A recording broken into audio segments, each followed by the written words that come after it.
A imprensa negra possui um longo histórico de combate ao racismo e mesmo com tantas iniciativas, a inclusão de negros nas redações ainda depende de ultrapassar muitas barreiras. Mas afinal de contas, por que precisamos de mais pessoas negras no jornalismo? Começa agora mais um programa Negros em Foco.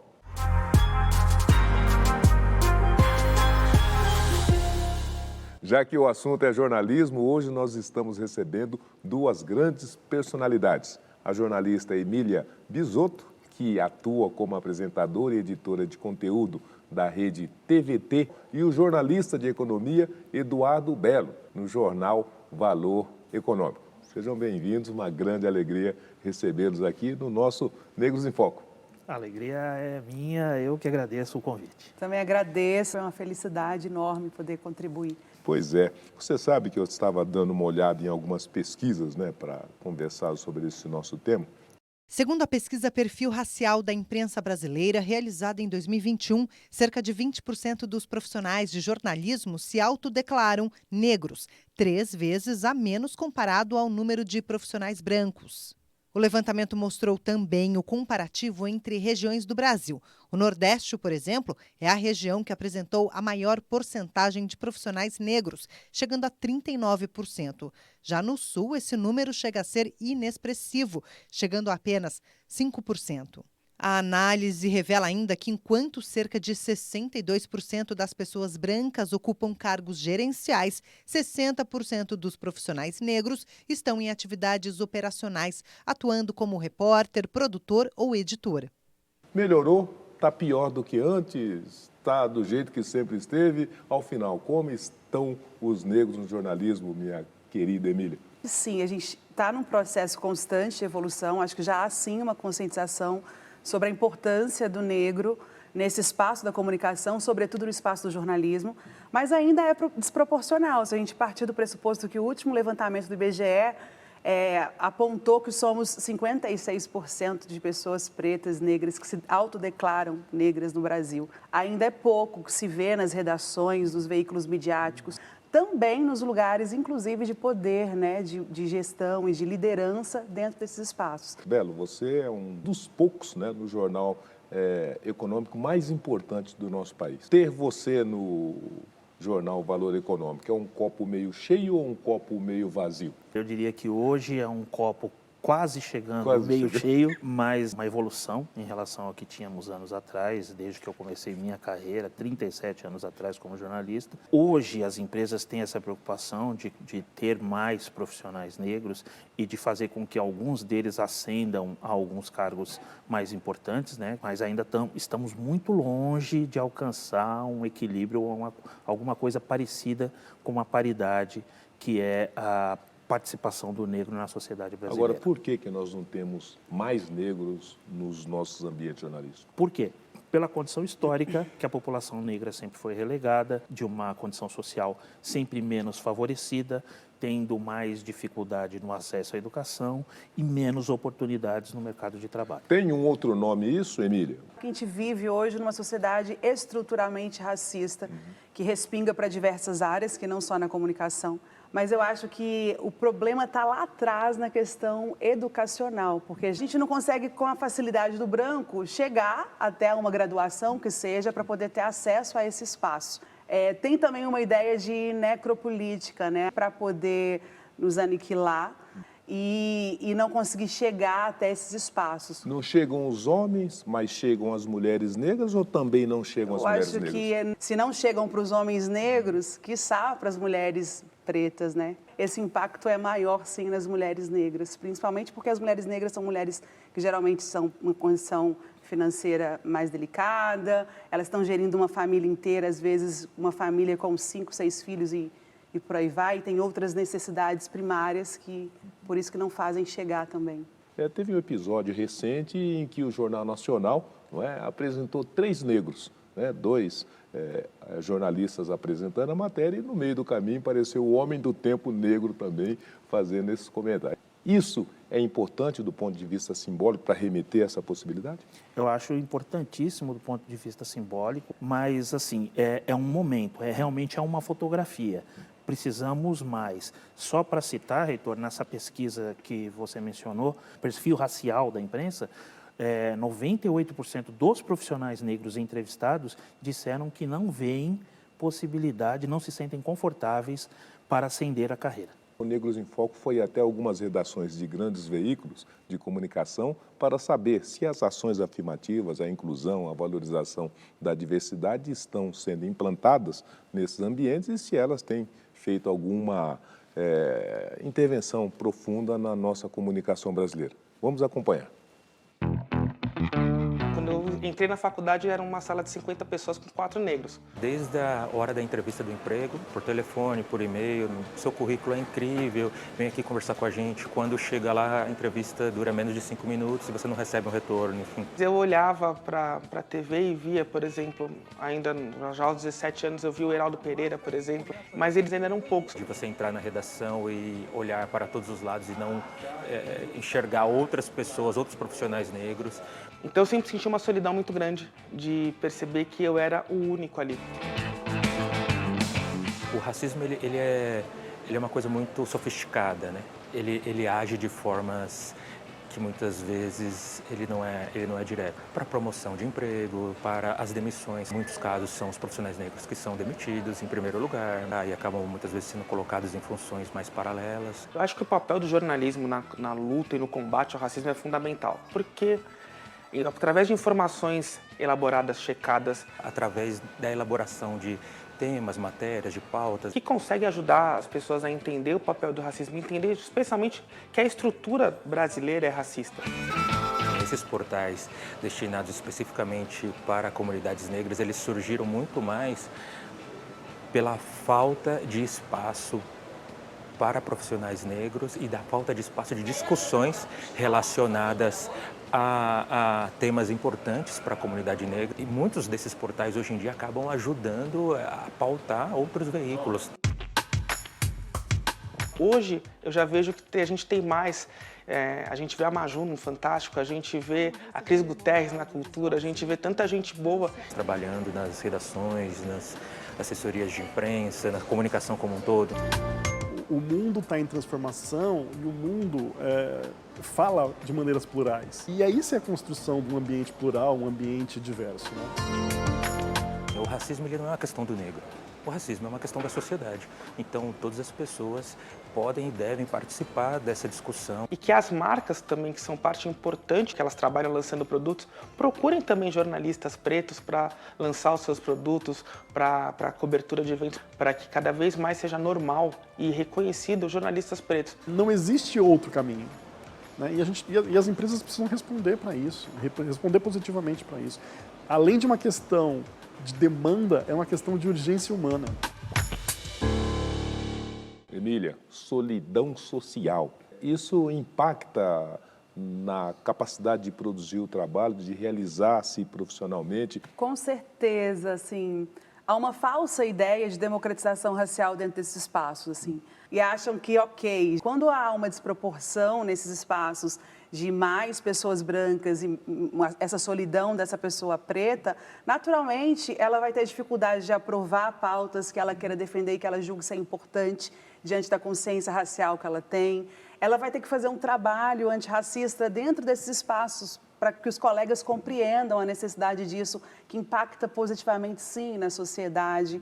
Ela vai ter no dia a dia dela dificuldade de convivência, porque também já há um trabalho, um argumento dentro desse espaço de que você está ali só preenchendo um espaço de cota. Há que se equilibrar isso, que a sociedade também possa crescer a partir disso. Porque se eu não me vejo na televisão, se eu não leio um artigo, uma matéria escrita por uma pessoa preta que fale sobre questões raciais e de forma positiva, isso vai impactar diretamente no meu futuro, no que eu vou escolher para mim, no que eu vou ser, etc.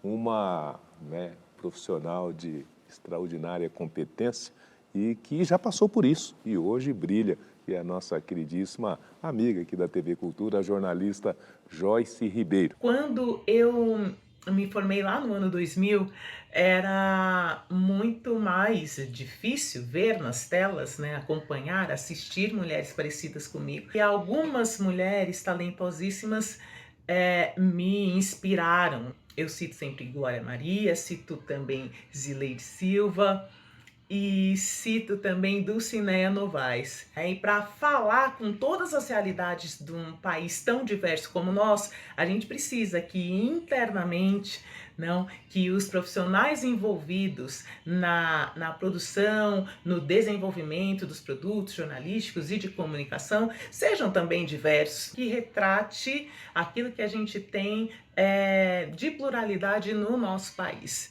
Então, ô Belo, vozes diversas, falando de temas diversos, de lugares diversos.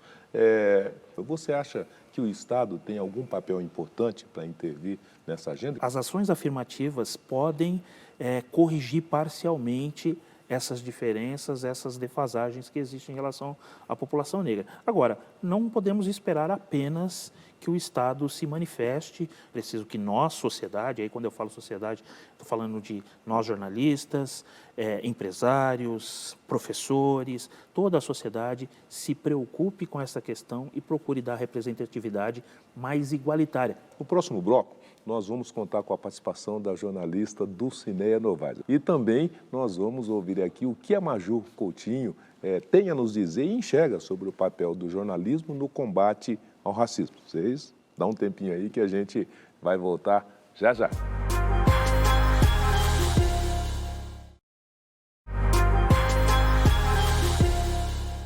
Já estamos de volta com o nosso programa Negros em Foco. E hoje nós estamos falando sobre o papel do jornalismo no combate ao racismo. Como quebrar as barreiras no jornalismo brasileiro, não é? Hoje, para conversar sobre esse tema, nós convidamos para estar conosco a jornalista Emília Bisotto, que é da TVT, e o meu amigo do Valor Econômico, Eduardo Belo. Muita gente não sabe, mas a imprensa negra tem muitos anos de vida, como se diz aí, né?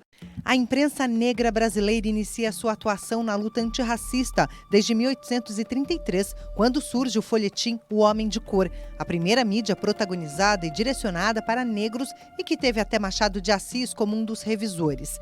No mesmo século, Luiz Gama ganhou destaque como o primeiro jornalista negro no Brasil. Ele foi responsável por 3 jornais paulistas, o Cabrião, Diabo Coxo e o Radical Paulistano, todos com temática abolicionista. Mas a imprensa negra perde força na ditadura de Getúlio Vargas e só em 1945 a luta antirracista ganha um novo protagonismo com o jornal Alvorada, vinculado à Associação dos Negros Brasileiros, abrindo espaço para outros jornais como Novo Horizonte, Senzala, Quilombo, A Voz da Negritude, buscando manter o ativismo e reivindicar uma maior participação na economia, mais espaço na sociedade e mais peso nas decisões políticas. Desde então, jornalistas negros têm desenvolvido projetos de comunicação permitindo que seja feito um diálogo mais estreito com a população negra.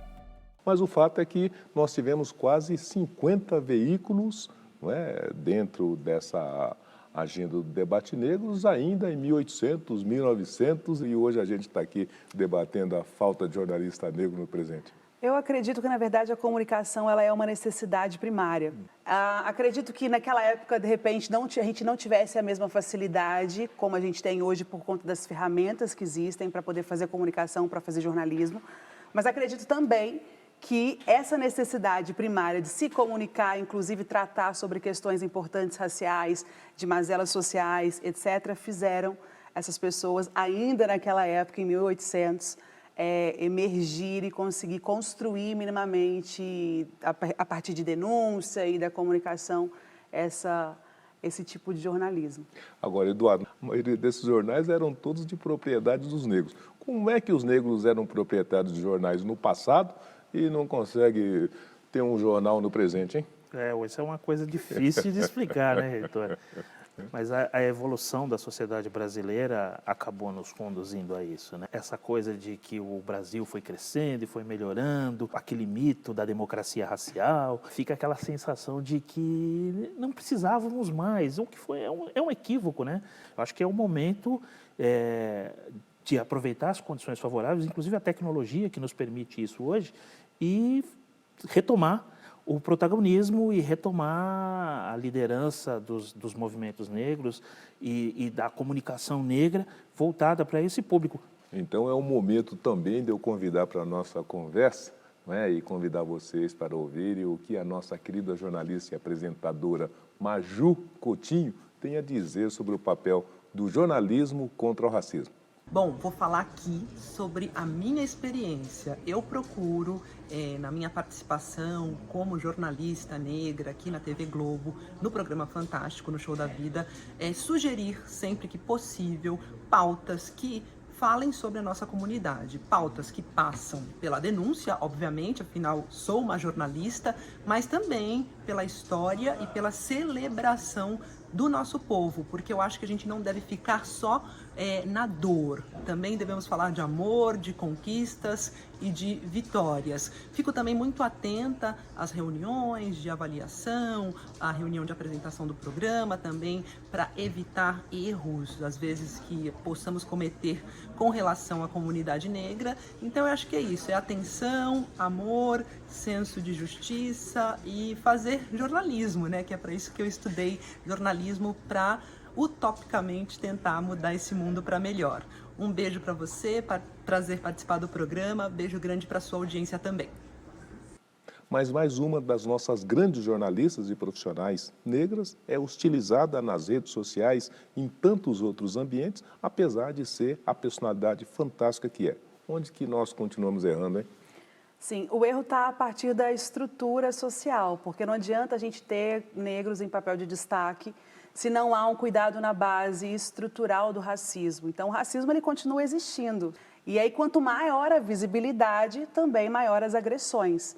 Acho que é importante destacar que se ela está nesse lugar de destaque e sofre isso, é porque incomoda. Incomoda por quê? Porque isso é um lugar de privilégio, que historicamente era ocupado por pessoas brancas.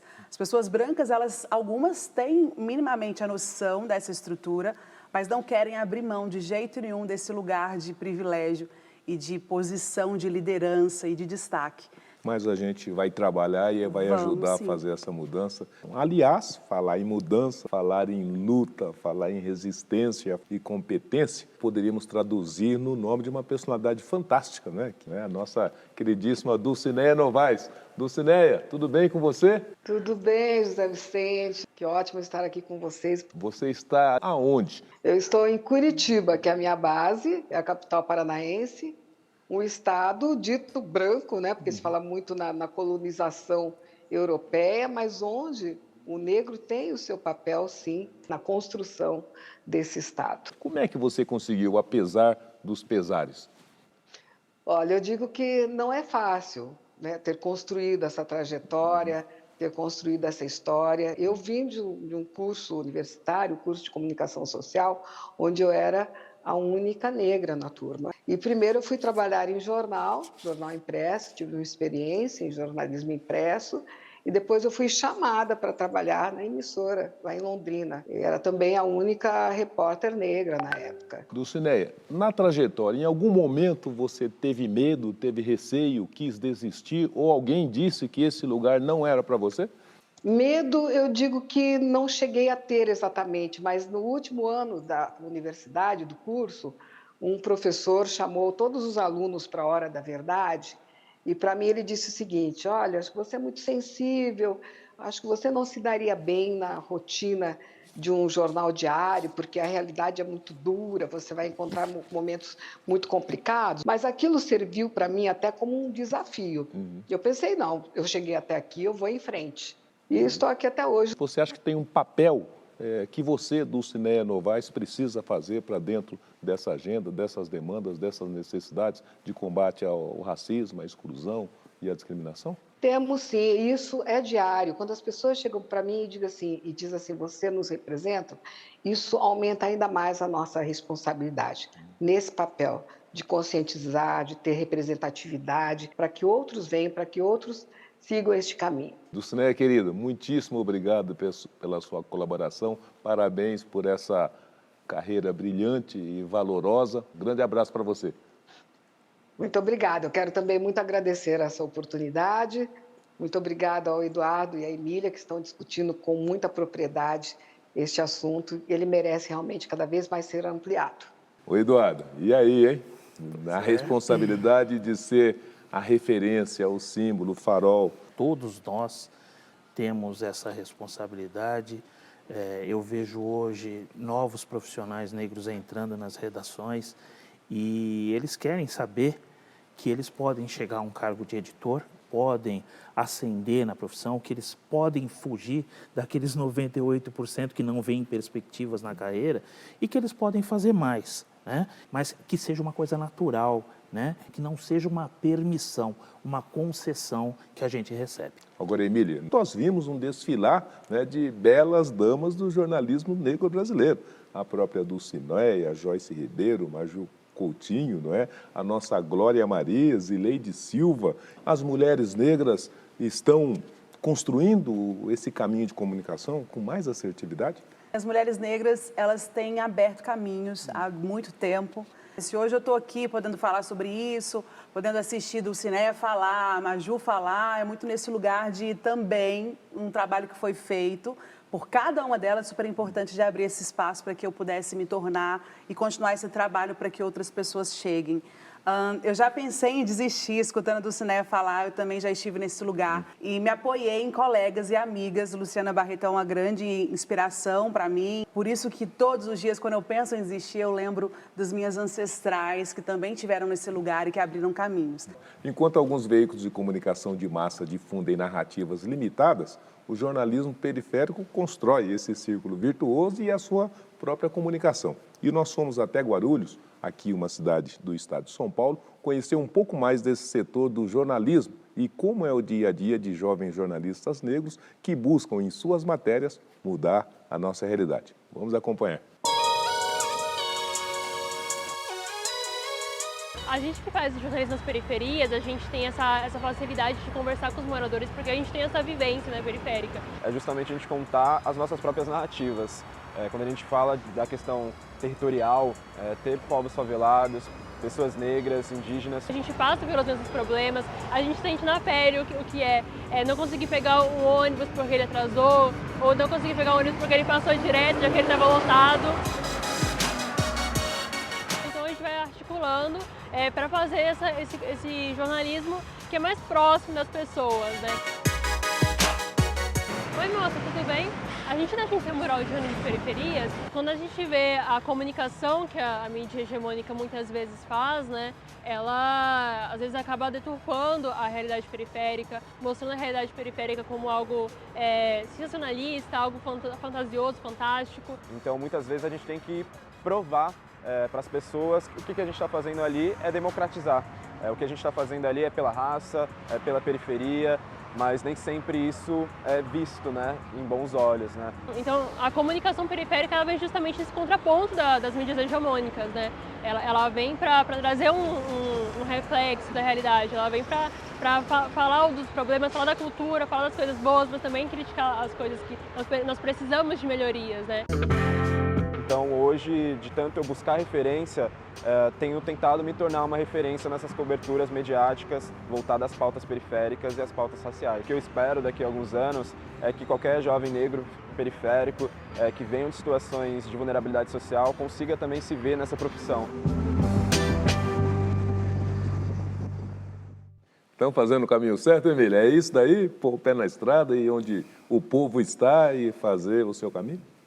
Eu arrisco a dizer que esse é o verdadeiro jornalismo, que é o jornalismo que é real e que está próximo da sociedade e que, de fato, presta um serviço social. Nós não queremos só que os jornais e que os veículos midiáticos coloquem pautas que evidenciem questões que nos colocam como numa situação ruim.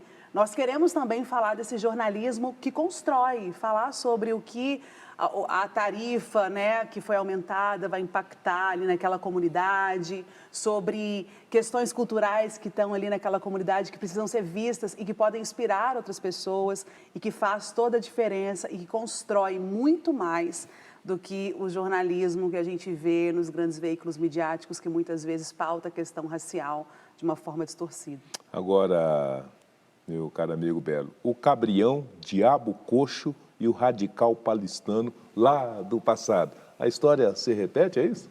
Eu acho que a história se repete hoje talvez com muito mais propriedade, né?